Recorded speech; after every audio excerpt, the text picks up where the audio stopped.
the Stinky Popcorn Boys. We watch movies and eat popcorn.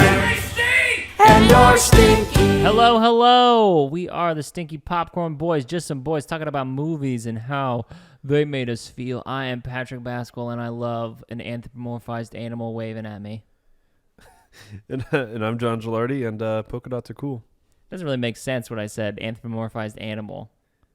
I guess it's It's like personified, or not personified. Because the anthropomorphized would be like if that there was a globe in the corner that grew legs. that grew legs and became anthropomorphized. So just human-like animals. Yeah, or I just love a little tiny animal who waves at me.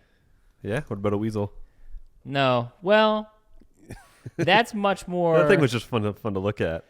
It was like also fun to look at in a way that was not fun to look at. Yeah. So this week we're talking about what are we talking about? We're talking about the latest James Gunn's latest bottom barrel scraping, put them all together, make it kind of funny, blow up their heads, and make a lot of money. Look at that, it did a rhyme. The Suicide Squad. Yeah. So the soft reboot of 2016's Suicide Squad by David Ayer, and this will be a fun one because I don't think we should ever watch the first movie and make a podcast about it. But this will be the backdrop to talk about how bad that movie is, for sure. But where do we start? I guess, what is this about? Yeah, synopsize it for us, bud. So the Suicide Squad is essentially kind of a way for these villains to knock years off of their sentences. They put chips in their brains and they send them on these suicide missions to knock off their sentence.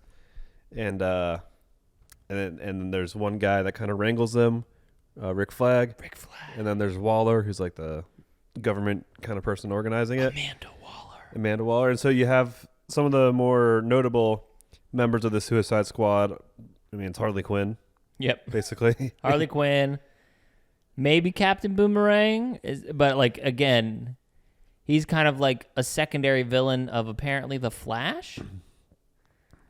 Right? Yeah. I mean, all these villains are super obscure. Like, even Pete Davidson's Blackguard. Yeah, is a minor villain of a minor side character. Yeah, they all seem like they're the cool people, like the cool hench people who had like cool looks at least. Yeah. Or like the Act 1 villain. Yeah. You know, like Javelin feels like an Act 1 villain of not Spider-Man, but I don't know. It also seems made up. Yeah, well, Javelin's like an Olympian who ends up going evil or bad, I guess. I looked up a little bit about each character, and so DC had Darkseid. Okay. And then Marvel copied him with Thanos, and then DC copied Thanos with Mongal. Wait, who's what? the orange girl? Oh, like Gamora? No, yeah, I guess. Wait, so, how did DC copy? They're like Marvel's like, I kind of like what you got with Darkseid. They made their own adaptation. Yeah. And then DC's like, kind of like what you got with Thanos, and then they made their own iteration. So it's like this. Well, weird... who is the DC iteration of Thanos, if not Darkseid? Mongal? He is. I'm just saying it's a linear inspiration. I'm not saying there's a loop or anything, but I mean, like this movie makes it like the first thing that you can say right off the bat that it makes it better is it makes these villains way more interesting. Yeah. And introduces them in a way more interesting way. Which is also than funny the first one. It's because he doesn't give, like, it feels like in the first one, it gives the villains so much weight. Like, you go through and you see the Pyro one, and he's they each get their own full intro. Yeah. Minus Slipknot, or whatever his name is. Yeah, the one who's, like, there to show that they're going to die. Yeah. You know? But, like, it feels like by making them, again, it's, you know, by making them much more, like, real and there, like, just a part of the team, they're thrust a part of it, and we get to learn about their characters through their reactions to things that are happening, rather than being, like, seeing their comic book, like, Pyro, he was a guy, and he got tattoos, and then he had fire powers. With cool, crazy graphics, too. Yeah. and on-screen stuff. Whoa. Yeah, because we had Pyro. We had the girl that's like the sword is like her husband's spirit or something. Katana. Yeah, Katana. Deadshot, obviously. Yeah, Will Smith got his own whole thing. Boomerang. King Croc. The fire guy. Pyro. Pyro. I said that. We'll just keep going back to Pyro. But I mean, that again, like. Who else was in that fucking movie? Enchantress. Yep. Slipknot, who died. Sorry, spoiler alert. And then a little bit of Joker for some reason. Yeah, well, because gotta have Joker. The best thing that came out of that movie was Jared Leto's Joker. Yeah, no, was the Harley Quinn, and a lot of people say, like, maybe the fact that she was in such a bad movie that makes her stick out more. Like, is she good, or is she just the lone, like, okay, shining bright spot in a movie that's bad? I think she was good in this movie. I didn't love Birds of Prey, but it was better than the first Suicide Squad. Oh yeah. But I didn't mind Birds of Prey. Yeah, it was like fine. probably a decent three movie. It was 3 out of 5 for me. It was all right. I mean, but it's like almost like forgettable. And it's not like you don't think about it often, or yeah. like it doesn't. Not that this movie needs to reference it, but you're not thinking about it. No, I think it does a good job of not making it important. Mm-hmm. You know, of just like moving on. Because and like even the beginning, like with sort of the setup to it, with like having Savant, which I thought his name was Saban, like the Irish name, mm-hmm. the whole time. Maybe it's just because I've been watching, or I watched what's that fucking show called that I liked about the rich people on HBO? Sopranos? No, the one with that's like the Murdoch family. Oh, Billionaires or Succession. Succession. Because the one girl's name is Siobhan. Or Shibahan. And then so is in Mayor of Easttown. Another. Oh, damn. The name's in. That name's hot. So that's why it was in my brain. I was like, oh, it's weird that he doesn't have a name, but it's Savant. Yeah. Well, so that's the premise of the Suicide Squad. In the movie, there's a mission to go to this kind of fictional Latin America country, and there was just a coup, and so that's just kind of the thing is they're going there to we got the movie playing in the background as always, but they're going there to deal with something because of the coup, and there's a lot of variables going on, and you know, you hear us laughing, and the movie is very much so a comedy. Yeah, I would say. And especially in the world of today where there's not as much of that coming out, it really does fill the void.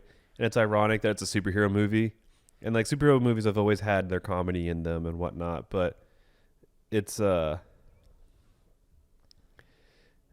it treats itself really well as a comedy, and just a lot of like the gore and just the reverentness, and it just like doesn't hold back. And so that's really, I don't know, it's fresh when, you know, it shouldn't be, or with when how movies have just been, superhero movies have been tried and true. You know, you've had probably 30, 40 of them come out in the last decade or so, and so you have this one, and this one feels fresh, you know, and it feels more fresh than the Guardians movies, which did feel very fresh. Well, this feels it's something that he can bring right now, which is nice. Yeah, and it's still funny too because it's like he's the only person who's allowed to do it. You know. What, like the weird ensemble stuff, or?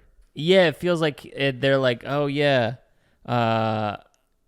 James Gunn, he's allowed to do the fucking weird guy stuff. But I mean, just having that essentially like the first bit, the first 10 minutes, you know, we get to establish what's going on. We establish the stakes because, spoiler alert, as always here. You know, they kill a pretty important character that maybe they, you know, I didn't expect them to kill, you know? Who's that? Captain Boomerang. Oh yeah. Yeah. So and then even with having us follow Savant, you know, we follow Savant, we get the setup. Oh yeah, here's the chip. It's in your head. Here's the mission, blah, blah, blah. We're moving through. And then eventually, like, they fucking just fail. And that's what's great is like they just fail and it's awful. And then we go into our movie. Yeah, and we realize there's a second team, and we realize this is the Suicide Squad. Yeah. Obviously, there's two teams, and I'm sure they hoped for both of them to succeed, but Pete Davidson sells them out, so they get ambushed on the beach, and it pretty much just kills all. There's like probably 8 or 10 of them, and they all die, including Boomerang. Mm-hmm.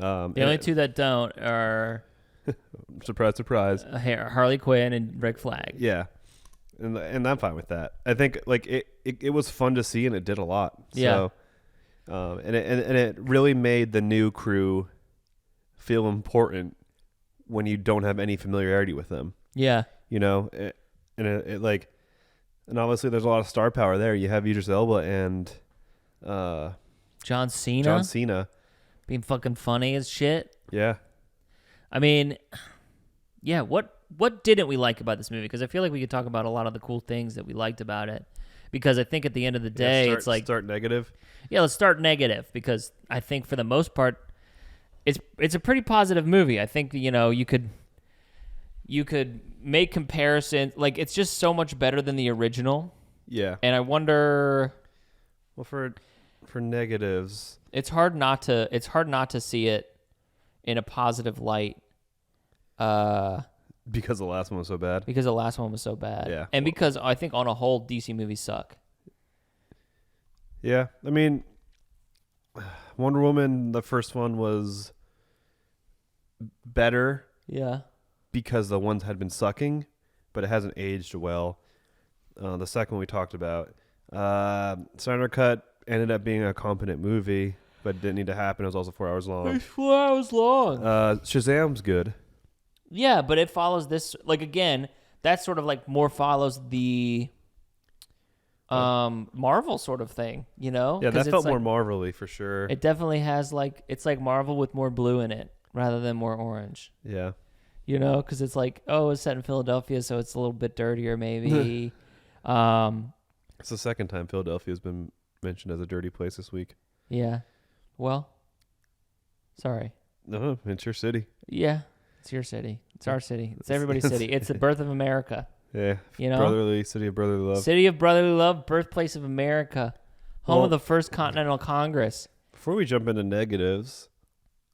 And home of the 1980 and 2008 World Series. Winners or just... Winners. Okay, nice. Yeah. Hey. Congrats to Phillies.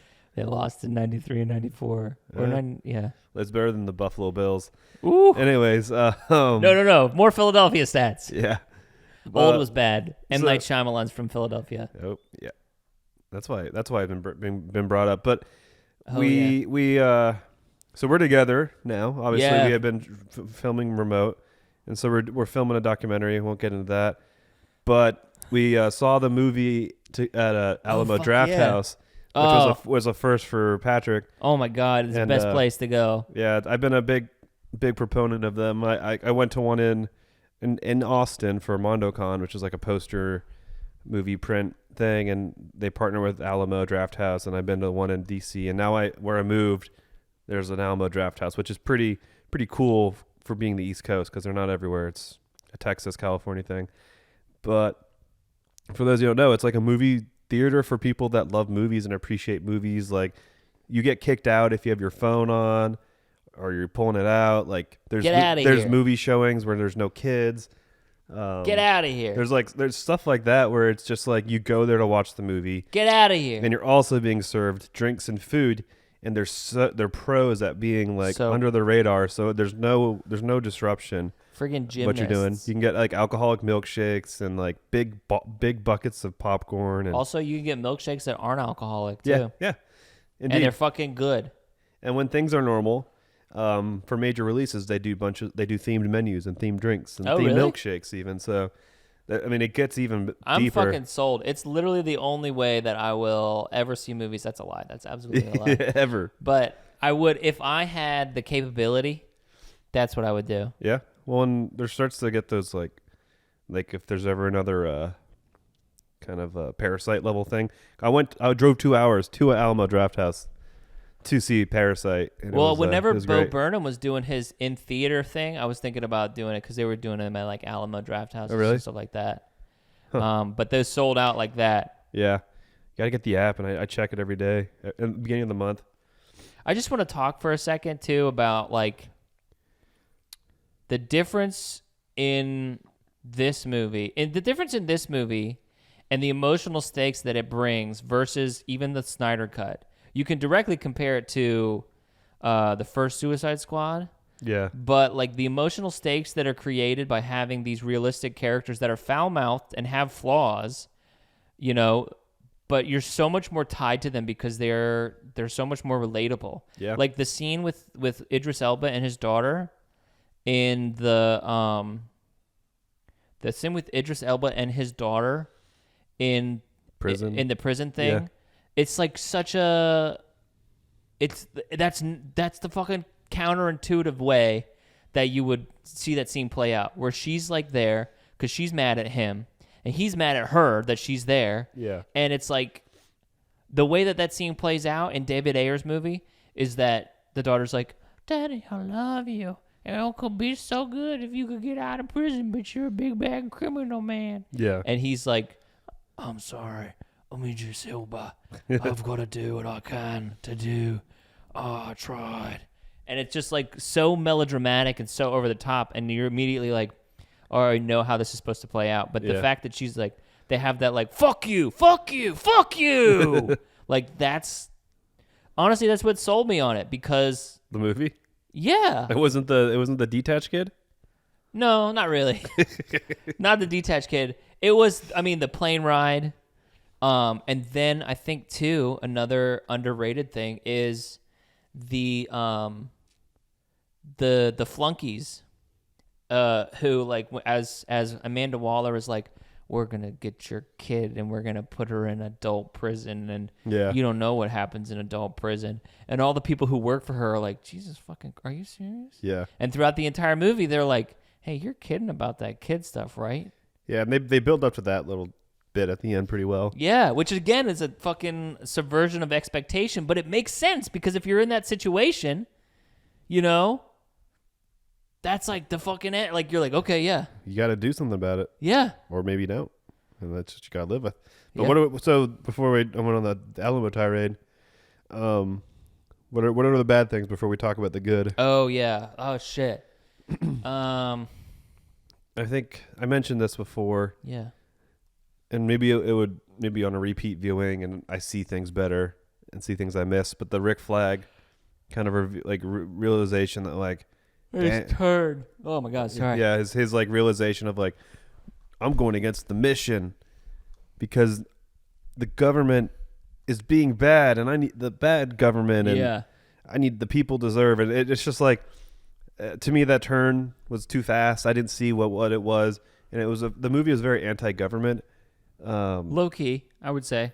low key, but it was like the closest thing to a message, which I'm fine with the message, down with big government, but like it didn't. It just Yeah, seemed like get outta here. It just seemed like an idea, I guess, and like it came up like randomly between the Ratcatcher 2 and the whole like the U.S. government like being big bad guy with the like committing crimes through another country, just weird shit like that. And I think it just sticks out because the movie felt pretty tight otherwise to me. Yeah, but I mean, to me, that works, and I'll explain it, but I'll justify it. But at the same time, I get where you're coming from. Yeah. But to me, it works because he's hanging out there with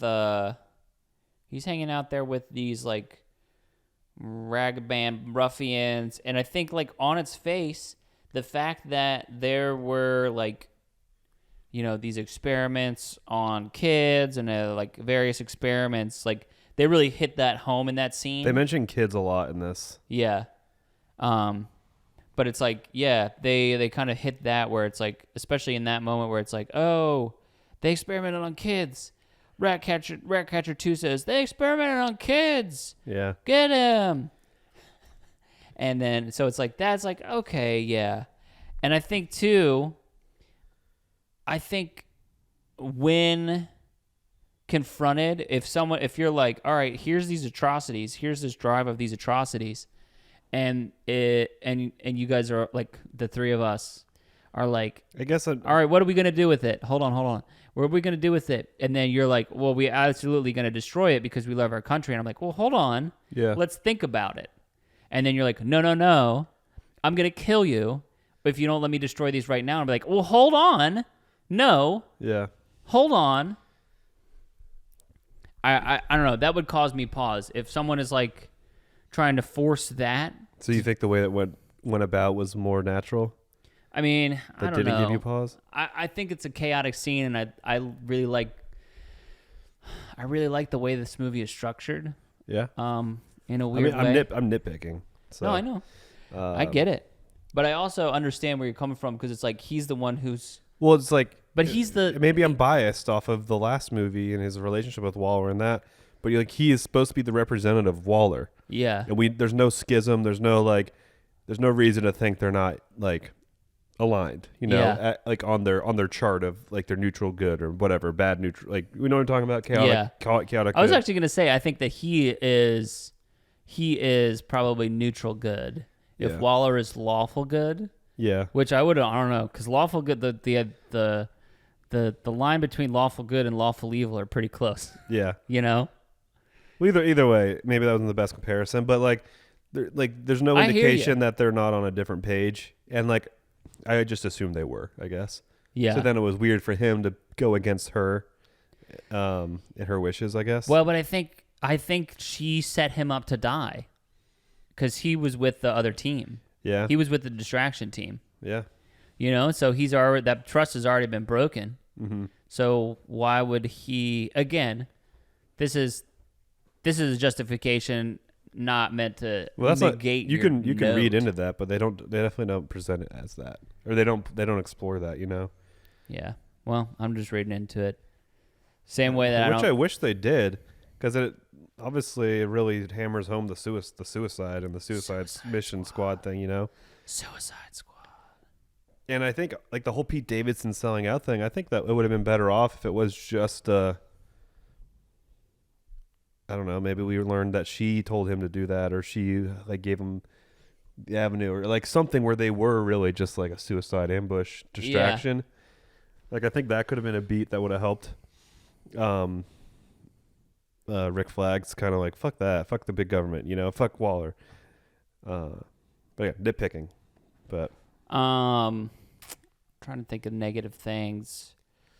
The rain, the God is splooging on us joke didn't hit. Yeah, it didn't hit in the trailer, and it didn't hit in the movie. And I was waiting too for it in the movie theater to be like, to see if people would laugh at it, because it's like maybe I just don't understand this, but I definitely didn't. It was not, because in the movie the way that it's structured is like, I love it when it rains so much. It's like all the angels are splooging on us, and then there's a silence that's supposed to be like a oh, and then she walks out of the car, and there's like that empty beat where there's no music, there's no nothing, where it's supposed to be laughs, and there's nothing. And I was like, okay, good. Yeah, that's not funny. Yeah. But that was the only one. Well, part of me is like, I don't think Harley Quinn is supposed to be funny. She's supposed to be funny. Well, she's supposed to be funny. I don't think that's her vibe. I don't think she's supposed to be the best comedian, the best Joker. I don't know. Obviously, being the Harley, like the Joker theme. I mean, Joker's not a very good comedian. That's the thing. He's not. Maybe that's the joke. I don't know. Well, it didn't land, whatever it was. Yeah, I mean, I think that was bad, and I think because I think even if it's a bad joke, you're supposed to elicit a groan. But I think because her lines were good up to that point, it's like, oh, this should land. This is a joke that should land. This isn't a bad joke that's not landing on purpose. This is a joke that should be landing, but it did not land. My brain went to like, did people at the premiere think this is like? Did they laugh? Like, was Margot Robbie like there? Like, yeah, cringing. Can't believe they kept that line in. Yeah. How did you think? What did you think of the Polka Dot Man? I think he was the. I fucking love the Polka Dot Yeah, Man. I think he stole the show. So like, it's just like his character was so subtle, and there was so much good comedic elements with just his performance and the physical performance and the subtlety and his like discomfort. The mom joke stuff was very overt but very funny. Yeah. And super well done, and kept coming back in creative ways. Like the first reveal is just simply him looking at the Suicide Squad, and they're all like his mom. It's Yeah. like, oh, that's funny. And then he's dancing at the club, and he's like feeling himself. He's having a good time. Yeah. And you don't even think about it. And then he's dancing with like girls. It's like, cool, dude, awesome, having fun. And then it rotates, and you realize he's because he sees his mom due to his trauma. Yeah. And so which is good reveal too, where it was like, oh yeah, funny guy, he hates his mom. And then it's like, oh God, okay, he actually kind of has like, she kind of sucks, dude. Yeah. Yeah, I really liked the Polka Dot Man. I honestly, I like them all. yeah, And like the Ratcatcher father-daughter surrogate thing between Idris Elba or Bloodsport and Ratcatcher 2 was good. And I almost liked that they developed their stories in different ways. Like she had flashbacks as her development, yeah, which they only used her for. And you know, he had the Taika. Wait, is it Taika? Taika. I was thinking Taika. That's how you spell RC. Taika Waititi cameos through that too, which was fine. You know, Which was fine. It's always cool to see him, I guess. Yeah, it's amazing. Um, Big old floofy hair. yeah, but like Idris Elba had like kind of the leadership was his development, and then Ratcatcher had her flashbacks. Polka Dot had the mom thing. I mean, John Cena was just a big goof. Well, I think too is it didn't try and over-explain too much. Like it just like it gave the moments that it needed to give. We didn't force feed us. I don't know, King Shark getting Or his history, like yeah. I think he's like a god or something. I don't know. Yeah, I don't know. He's a big shark because that's like all that it needs to be. And then and I think that's one of the things in the first Suicide Squad where they were like, we need to explain how cool all these guys are and give them their fucking cool moment in the sun where. And like Harley Quinn was sexualized in that too. Yeah. Which made her cool, like make her cool, I guess. I don't know. Yeah, and then but what we really need to see the characters play out. Like we need to see it. We need to see that. Don't tell us about it by being like, "Oh, here's the stuff." Show us how their characters are. Show us that John Cena is a fucking douchebag by having him fucking show us that he's a douchebag. He keeps the peace by every means possible, even if it means killing women and children. Yeah. That man loves peace. Yeah. And it's like, show us that the King Shark is a big dumb shark guy. Don't be like, he's a big dumb shark guy. Like, it's just like, I don't know. It feels really simple to say, and like, but apparently it's hard to execute. Yeah. You know? Well, it's weird because like I like this movie a lot, and I want to see more of it. Of just a new color of characters and weird shit from the backlog of old DC, and but at the same time, I really like these characters, and I guess John Cena didn't die, so he's here. And then Polka Dot Man, I would have loved to see more of that, but maybe his shtick would have gotten old, and we got just the right amount. I don't know. Yeah. But like, I liked these characters a lot. Like, there wasn't a weak one amongst the squad, counting Harley Quinn and Rick Flag too. Like they were great. How did you feel about the Harley Quinn? The operation, or like the little I can't even think, like the side with her marriage with the guy. Yeah. I liked it. I'll go ahead and say that out there. I had no problem with it. You know, maybe people think it's a long, like, superfluous setup for like a quick subverted joke. Mm-hmm. But I saw it as these people are chaotic, loose cannons, and you know, I'm not here subverting your expectations because I'm trying to do that. It's who these characters are, and that's what's happening, and this is chaotic, and like not everything is formulated for a huge story arc, and it had its value. It put her Like I liked that it took like like Rick Flag and her surviving. It could have been done like they're in prison, they get rescued, but they each are in their own place, and they not creatively, I guess creatively still, but like they get back to the main squad and somehow. Yeah. And her setup, I think, is worth it. For her breakout scene is great. I think I really like that, and like great action, great glory shots of like. She's having fun, but then you have the shot of her with the two M16s going down the hallway. She looked mad. And she was mad, like she just got tortured. So it was like there's a huge like range of like her emotions, and then when they get Rick Flag, they destroy this camp of revolutionaries essentially, and they realize they were all good guys, and they're just killing them. That was literally one of my favorites, where they were just like they were going through murking everybody. It was so good at showing how strong they were too. Yeah, and there were some good like machismo like jokes too. Yeah, he's like, no one likes to show off, and then John Cena's like, yeah, but it's cool if what you're showing off is fucking cool. Yeah, and Idris Elba walks away and there's basically like, oh fuck, he's right. Damn it.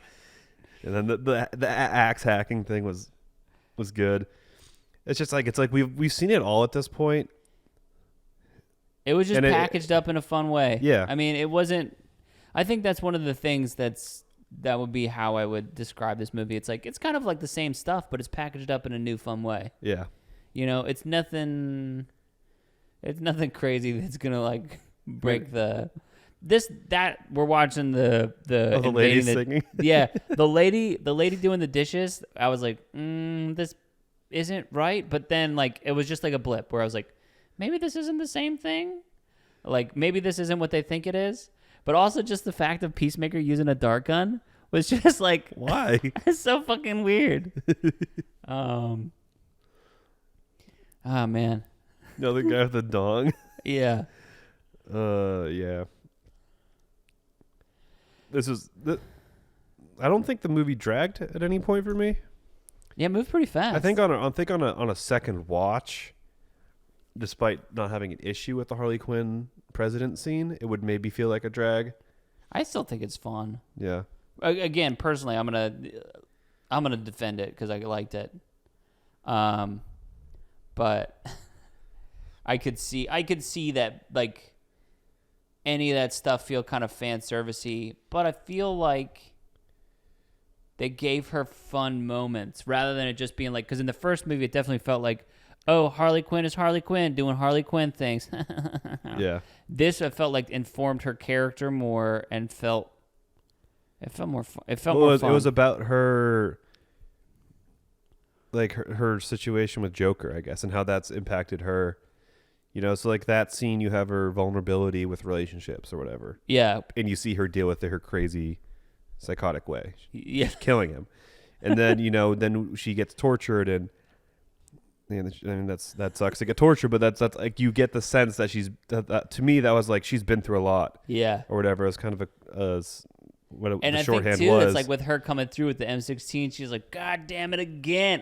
We never actually get that, yeah. But that's how that's what it felt like as she's like blazing down there, and you can see the veins popping on her face, and like she's like all the flowers are coming, and it's like.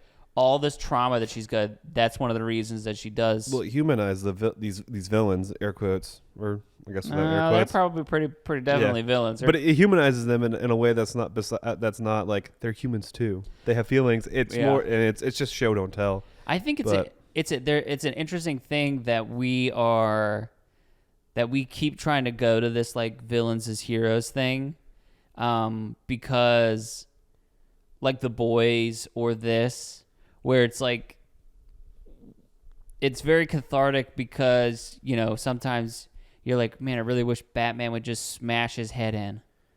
I really wish that's true. Superman. So we're seeing that play out because that's what people are asking for. They were like, I want to see Dominic Toretto, I don't know, cave in the skull. And so that's what we're like, yeah, finally. Yeah. Yeah, I mean, it does make it feel cathartic for sure. There's no balance. Oh God. Was the first Suicide Squad rated R? Yeah, maybe. I don't know. Huh. Look it up. No, don't look. Both our phones are charging. Yeah. We can talk about what we liked about. I mean, do you want to talk about what we liked? Yeah, let's talk about what we Let's liked. focus on the characters. Okay. 'Cause that's an easy conversation. Yeah, let's talk about it. But I mentioned I liked Ratcatcher 2, surprisingly. But I think in a visual sense, her silhouette was so good.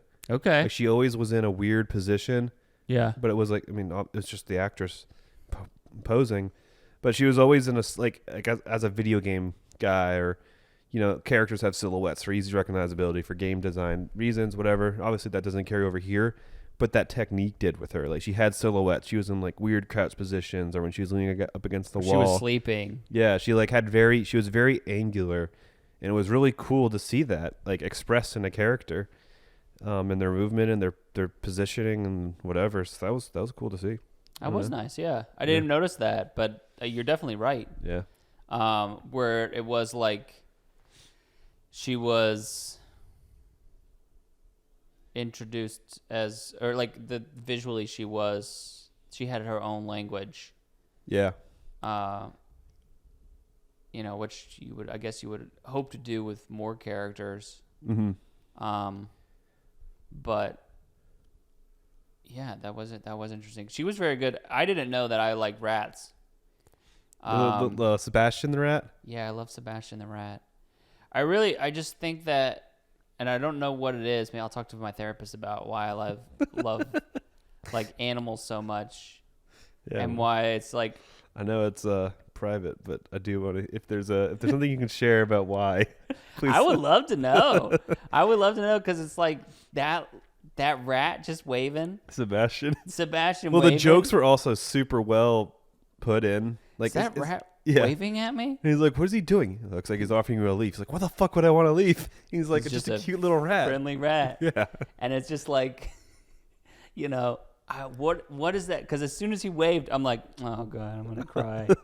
I'm so glad they didn't kill him. I'm so glad they didn't. And then also, I hate that shit. But also like even the King Shark stuff was like, I was like, cute. Oh man,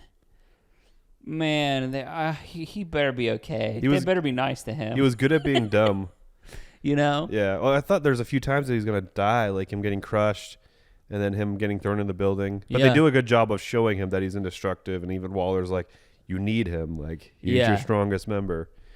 Because like the whole bit where he tries to eat Ratcatcher is just there to establish his character and his loneliness, definitely. But it's technically there to show that he could just take 20 shotgun shots and just be chilling. Yeah. Like he takes the kinetic force, but nothing. It's like the Hulk, basically.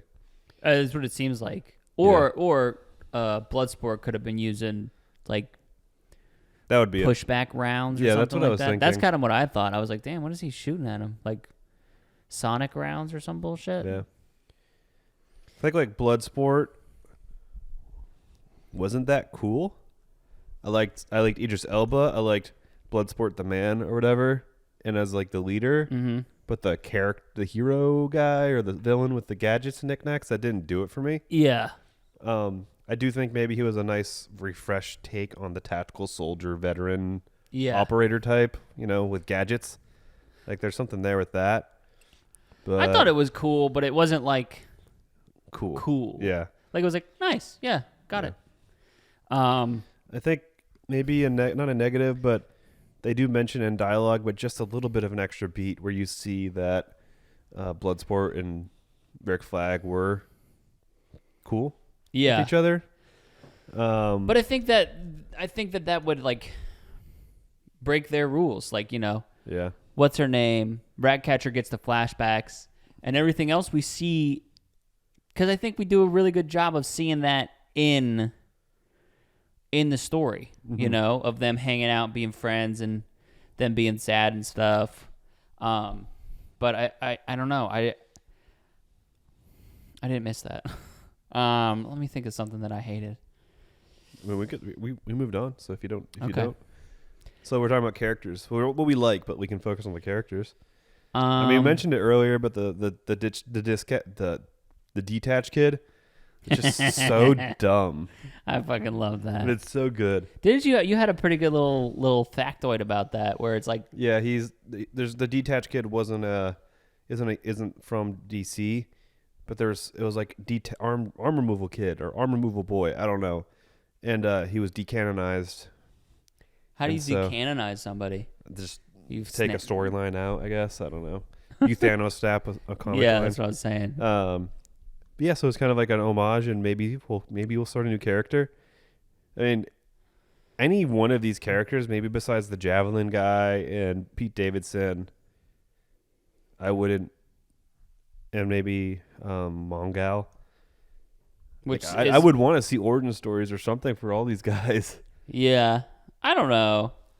I kind of like it where it's just like, I mean, that's just like the lore hound in me, yeah, but also the particularly detached kid. Like, let's see that. What Like, is that? What is can that you- story? What is that like? What can you make out of that, James Gunn?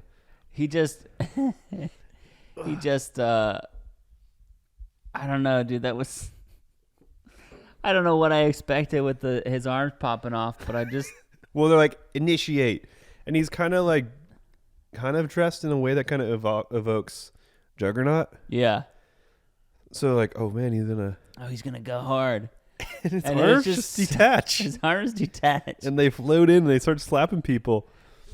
and he starts to shoot, and it's just like, I don't know, man. I mean, the weasel not knowing how to swim, I can buy that oversight, I like that. but Rick Flag should have known what his powers were. And why would Walter like see any of like she's too no bullshit to see any value in that unless she just wanted. But I think again, that it was just a distraction. It Yeah. was literally that was a hey, you're gonna die. Yeah. Sorry about it, bud. Yeah, I mean, But the weasel isn't dead. he isn't dead. So that means the first one to die was Pete Davidson. Yes. Unless the weasel like has like multiple lives, like he has 9 lives or something like Or that. like 2 hearts, or he's a weird fucking thing. 'Cause he is. He has 2 brains. One of the brains kicked Yeah. on or something like that, and they cycle between the brains. That's Sean Gunn is doing the body acting or something for Yeah, that. yeah. He has a weird body. The weasel moved in a weird way that was really fun. Well, I think that's all Sean Gunn performing because he has a weird body. He's like a really abnormally skinny, narrow person. I don't think he has that gut though.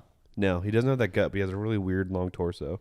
That's what they love for motion capture because I mean Doug Jones is really long and skinny. Doug Jones is also a contortionist. Yeah, he's pretty. He like does all the zombie stuff. Doug Jones does like he did the Yeah, in Pan's Labyrinth. Pan's Labyrinth. He And did then the Game of Thrones, he had Fawn. like a cameo as one of the Light Walkers. Okay, he was also Abe Sapien. Yep. Yeah. I like him, but the contortionist spidery movement stuff, They don't. I hate when that gets carried over to zombies or ghouls. Yeah. Like that's just like a dumb trend that was cool the first time. I was like, "Ooh, this is super creepy." And then just like when it permeates through to Game of Thrones, it's like, okay, we've I just don't like. seen too much of contortionists. this. It doesn't like do anything that makes me uncomfortable, or like I don't want to see it for that. I just It does make me uncomfortable. I just don't think like it. I think it's dumb. I'll just tell you right now. I just don't like it. Well, we're on the same page, just different reasons. I loved. I don't know. I like this movie. I liked the. Are you liking it more? I think I am liking it more because like the repetition of like the stupid things, like of the vases breaking and like the jump cut to that where it's like, oh, this vase breaks, then this vase breaks. When I watched the movie, I was like, "Is that the same base?" Yeah. And it just, I mean, I think it doesn't It was matter. on the other side Yeah. or something like that, but it also Well, there's a subtlety of they just like had crazy sex, and then they're and it cuts them laying on the ground, and then the El Presidente guy gets up and he just throws his underwear on. yeah. It's just like a little indignified thing that like everyone does as they get dressed or whatever. But it's Yeah. just like, It's that little like let's take the sheen off of these people a little bit. yeah, You know? Everybody needs to pee after sex. yeah, It's good advice, everybody. Helps keep down some sort of thing. UTIs. UTIs. Thanks for the PSA. You're welcome. Hey, everybody. So the polka dot guy, we touched on why he's great, but shout out to the actor. I knew his name. I looked up before. David Dalmatian. I don't know how to Dalmatian. say it. Dalmatian. But he did great. The I lack love of seeing him and stuff because I remember seeing him in The Dark Knight and I remember thinking this was like, man, that he was the guy that like they unmasked. He's like, oh, you're too late. He's like, and then Harvey Dent takes him and threatens him. And then Batman is like, what are you doing? This dude's a mental patient. He's not going to tell you anything. He doesn't know anything. Yeah. But I remember thinking about that and like seeing that guy. And even at the time when I was watching it being like, man, I hope he gets more chances. Yeah. Just because it's like, he's got a weird look. And it took me a while to see him in other stuff. But when he started to pop up in other stuff, I would see him more and be like, hell yeah. That's that one mental patient who was wearing Ant-Man. Yeah, and he's got the voice. He's got the accent in Ant-Man. He was in Wilmington for something, and my girlfriend's mom ran into him in the grocery store, and she just talked to him. And he was super friendly. Nice. So he's a friendly guy. I ran into Michael Rooker at Wilmington. Yeah. Michael Rooker was shooting something. Do you want to share? No, he was at a pizza place and he was hanging out with some friends. I lived in Wilmington for 12 years. I never saw a famous person in a while. My dream was to like party with Danny McBride. Oh, and I ran into Hank Schrader too. I don't remember what that guy's name is. Dean Norris? Yeah, Dean Norris. Dean Norris. He was in Wilmington and I ran into him for something. He ran by. I was at a pizza place and he ran by it. Hell yeah. Everybody's at a fucking pizza place. But my back. I think I ran into Dean Norris at a pizza place. My back was to him because it was by Vito's Pizza. So like that little gap outside. Okay. Like when you're seeing the benches. I think so. And Is this Wrightsville Beach? Yeah. My back was to the street and the people that were facing it, I was like, oh shit, Dean Norris just ran by. I was like, fuck. Damn it. I saw Andy Dick in Los Angeles too. He was drinking out of a milk carton. Yeah. That's it. Those are my famous people stories. I mean, I've seen famous people, but not in the wild. I mean, I saw... My dad used to walk by Jessica Simpson all the time in New York City because, like, they're just the timing of their paths. They were just on similar schedules. Yeah, I mean, kind of in a weird way. Like, hey, Jessica, what's up? He said she smiled at him, and she's extremely short. Oh, I saw Emma Roberts in Chicago, and we were walking to Millennium Park, and I was like, that girl's short. That girl, and then I was like, "Was that Emma Roberts?" and the person I was with was like, "Yeah," and I was like, "Damn, she's short." It's yeah. I mean, no disrespect. Yeah. I mean, if I saw, I mean, who else? What other famous people have we seen? I mean, in the wild, I saw Gary Vee. Okay. I was at JFK. And I was like, JFK, like I'm joking, like we're gonna see someone famous. We're gonna see Beyonce. You know what? And then we're walking. I'm like, oh, hey, Gary. I waved. I was like, hey, Gary Vee. And he had his vlog. He was being vlogged. Like, I had a cameraman with him. And he's like, hey, like he thought he was so cool that he got recognized. Like, hell yeah. I guess that hasn't gone old for him. But that was cool. I saw. Because I've watched Gary Vee for a while. I wouldn't say I'm a fan, but I appreciate him, I guess. I don't know. He's a tool, but. Isn't he the guy who's like, imagine your family dead. Imagine every day. Think about your family as if they got their face shot off. He says weird shit like that. He has like this weird like he talks this raspy voice and he swears a lot and he's a motivational guy and he's like always investing in things early and nice. Or at least he says he invests in things early. Well, he's huge into NFTs. Hell yeah, dog. And I've seen a ton of I saw Dave Chappelle at JFK. Damn. It was on my chorus trip and we were coming out and we all got on our bus and we're like, is that Dave Chappelle? Hey, Dave Chappelle! He waved back. And he waved back and it was just like, yeah, fuck off, guys. Don't draw attention to me, please. Please don't draw attention to me. I saw Taylor Swift. She was filming a music video in my hometown. We went and hung out. Hell yeah. So I saw her. It's kind of in the wild, kind of not. I'm trying to think of more famous people that I've seen. Seen George Bush a bunch in the wild. You saw Gene Bush? Yeah, I saw George Bush Senior a bunch in the wild. Wow, that was not the George Bush I thought. Well, I guess it would make more sense than the more president he won. I've seen Barb and Jeb a bunch. Ooh, Barb and Jeb, you're on first name basis with them? Oh, yeah, they're the squad. They come through, get some fucking lobster rolls. They'd whip around, and Jeb would have like a smart car in the presidential like caravan, and they all have like cool. Oh, that's fucking Jeb over there, man. He's got his smart car. He's like, please clap, guys. I'm trying to save the environment. Yeah. Well, my dad like would always fish and our boat was by George Bush's. Okay. The Bush's family boat at this marina. Damn. And so they would follow my dad. They would follow your dad? Yeah, the Secret Service and George Bush Sr. would follow my dad because he knew the spots. And so he would like talk to the Secret Service and all like Damn. ex-badasses. Damn. Your dad was like, "What's up, Jessica Simpson? I'm going to go hang out with George H.W. Bush." Well, I'll raise you this. Okay, right. He saw- What are you raising me? I saw Dave Chappelle. I got him. Biggie Small. Wait, who's the guy that died? Biggie. Tupac?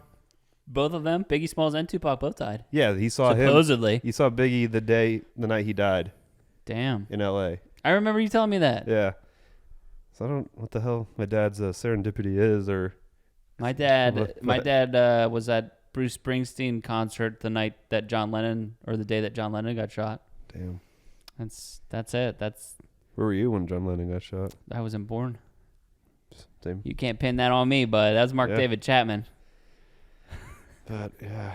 There's another Jared Leto movie, Chapter 27. He fucking gave himself gout, gained 60 pounds, drinking ice cream. Did he get fat for that one movie we covered? Which one? The cop one with I think he gave up. that seems a little prosthetic-y. Yeah, I think he gave up going up and going down because he's like 45. Damn. But have you seen the trailer for the House of Gucci? No. He's in that. The House of Gucci looks fucking fun. The only thing I've seen of that I liked him in, and this is more that I haven't seen a lot of him, Okay. is Lord of War, and he's kind of annoying in that movie. I haven't seen Lord of War. I have seen that opening shot where you follow the bullet. If you like Nick Cage, you'll like that movie. Well, I do like Nick Cage. Have you seen War Dogs? I have seen War Dogs. It's like War Dogs, but came first. I didn't really like War Dogs.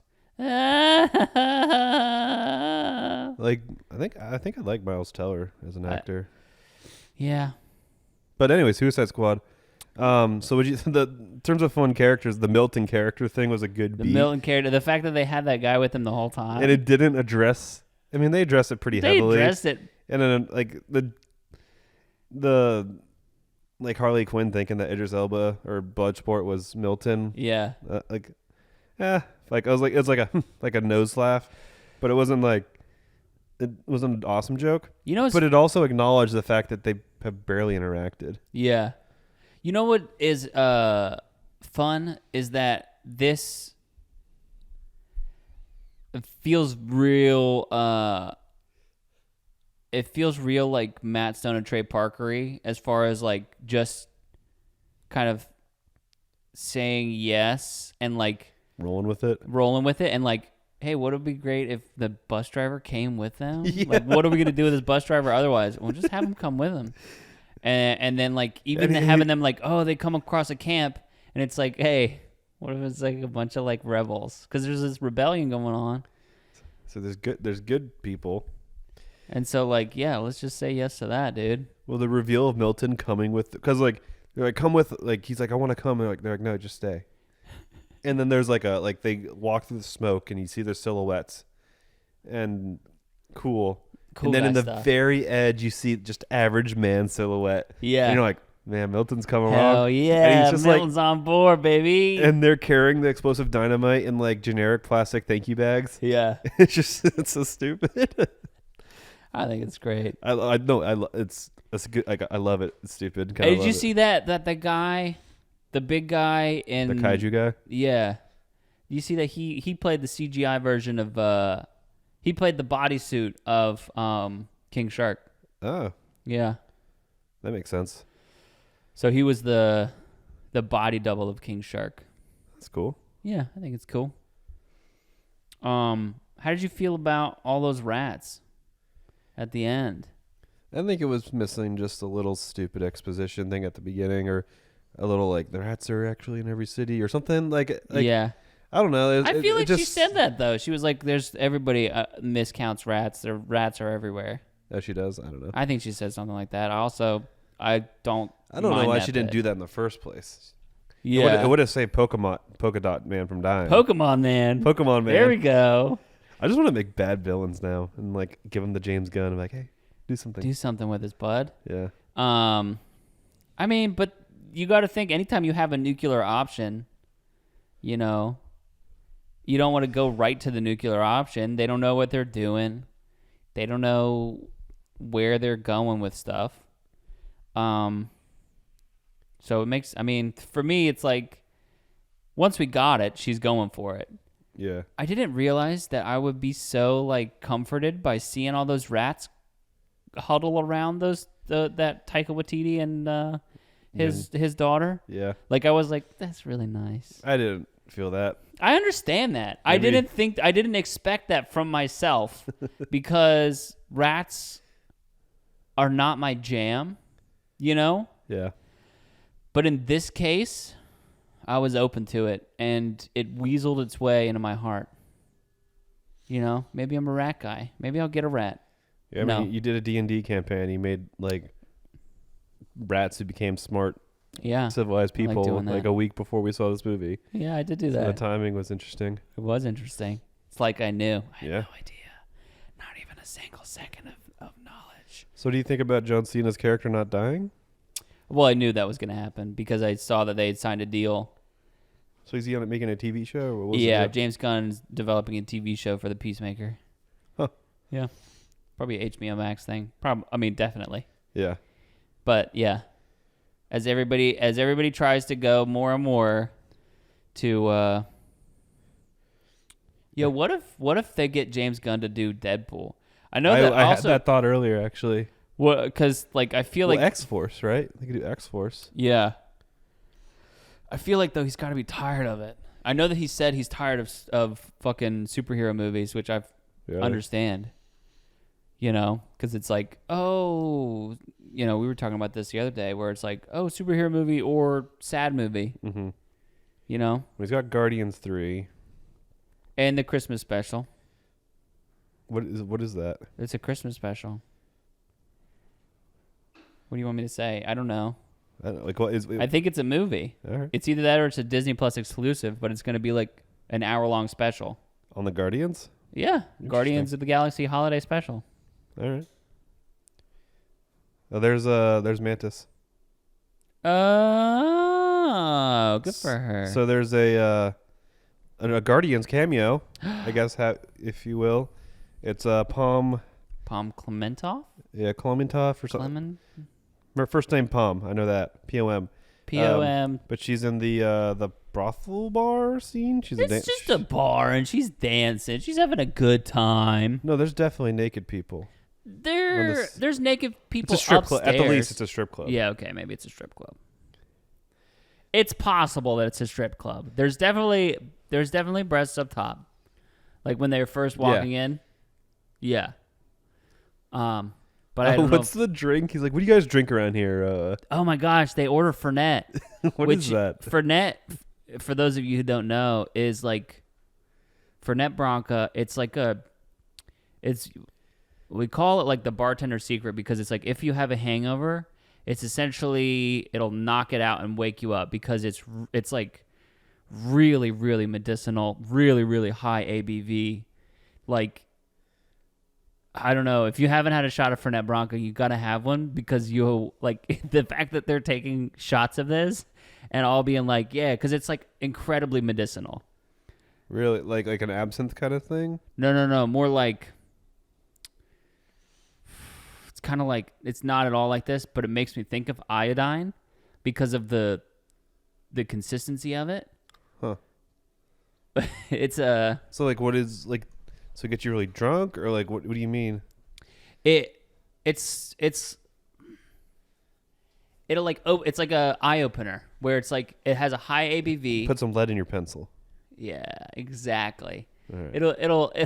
It'll put a pep in your step. Okay. It's like So it's just really weird that like John's like, what do you guys drink for Fernet? you guys have Fernet, and it's I didn't know what it was. It's just a weird order. I didn't know what it was, but it was still funny to me because you it's picked like, it up. So it's like when you shoot it, it like opens up your like fucking sinuses, and like you get more air. It's like like real high ABV, real medicinal, like botanical tasting, like, and it's like got like menthol and stuff in it. So it opens up. It's like your eyes water.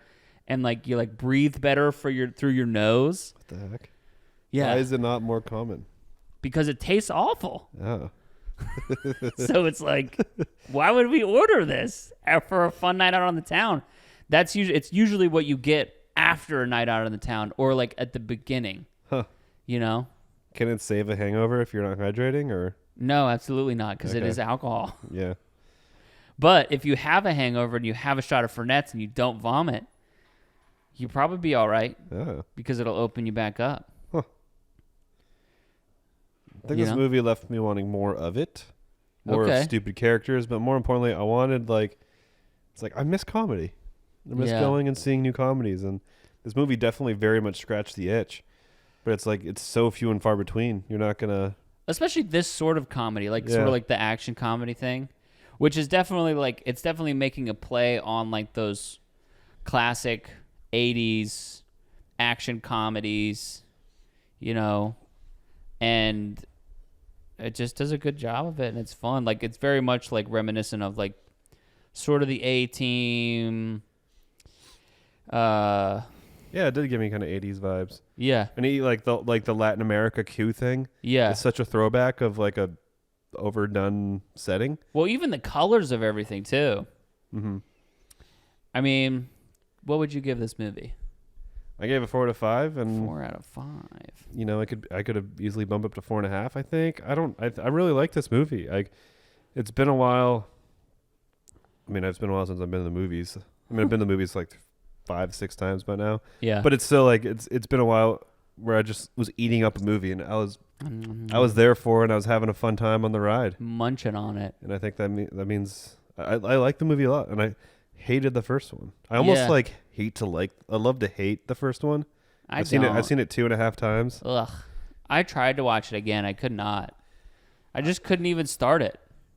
I was so immediately I was like, well, done. Yeah. Ugh. So what do you give this movie? I'll give it 4. I'll give it 4 out of 5, maybe 3.82. If only because it is still a superhero movie, and I like them, but that doesn't mean that Martin Scorsese? I'm not Martin Scorsese, but you scazing it? I'm not scazing it. Listen, James Gunn, in the same week, he went, "Oh, Martin Scorsese is cynical," and I agree. But he was also like, I'm tired of superhero movies. Superhero movies are boring. Yeah. He's just trying to make them interesting. Yeah. And I don't disagree with him on either account. And I'm not going to say that they're not. I mean, superhero movies are essentially, that's what we did with fucking Apollo again and again. They told and retold stories of Hercules or Heracles or however you want to say it. But it's like, they told those stories, and everyone was like, "Hey, fucking Odysseus, he's a fucking cool guy." And so people were like, "Yeah, I'm gonna put him in this story over here on this island because I like him," And so it's like that's just the same thing. Yeah, we've been doing the same thing for forever. It's crazy. We've been talking for an hour. I could probably talk another hour on this movie.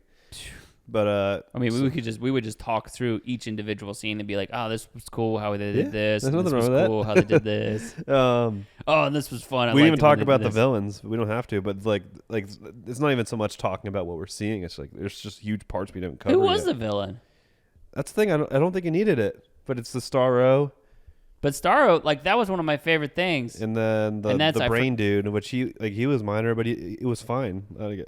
But he wasn't even the villain of it. It was the system in place. Yeah, it was like an expositional reveal of the real villain. Because it's even Starro was not necessarily a villain, even that they were yes, they were the villain. They were killing and enslaving people. Yeah. But in their introduction to Starro and seeing what was going on, the people that Starro controls "Oh, please. Hey, are you going to save me from him?"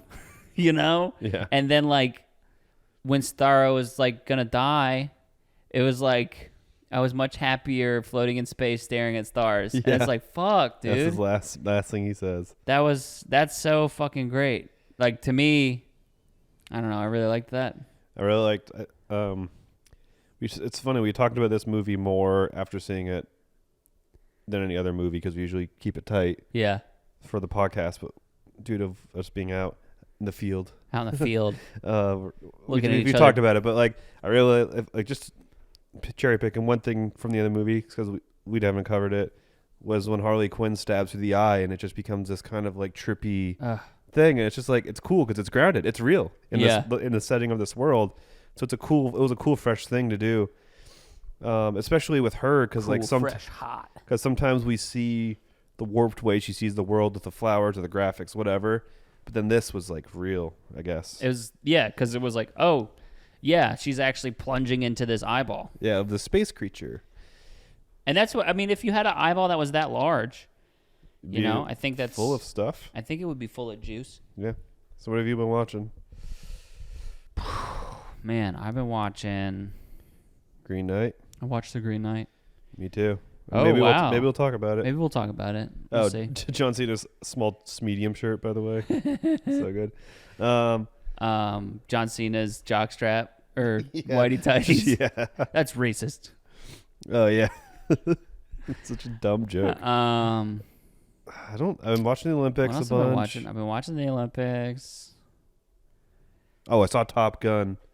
The first Top Gun? At the Alamo. Yeah. 2 days nice. before. Because they do a bunch of retro movies and stuff there, and that movie's awesome. I like it. I'm trying to think if I've seen anything. No, Have you seen Top Gun? I have seen Top Gun. And like the Val Kilmer, like I love these movies that he was superstars in. Yeah. Like Heat, Top Gun, and Tombstone off the top are all awesome, and he's crushing it. And he just released a documentary. Yeah, we should talk about that that documentary. I'm super dude. interested in because Did you ever read that Vanity Fair article about him? No.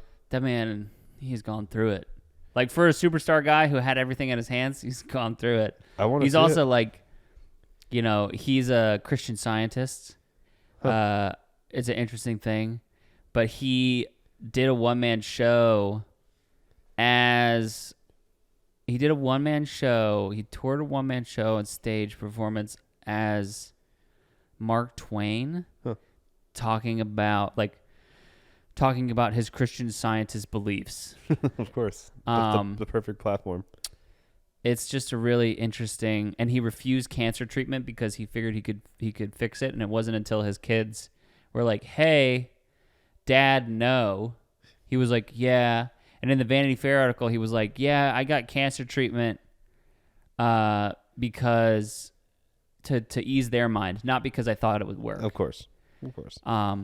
But like even beyond all that, that's just my long ago remembering of the Vanity Fair article that I read. But I was like, that was something that like I stumbled on and I couldn't not read it. Yeah. And I was like, oh my God. Oh boy. Oh my gosh.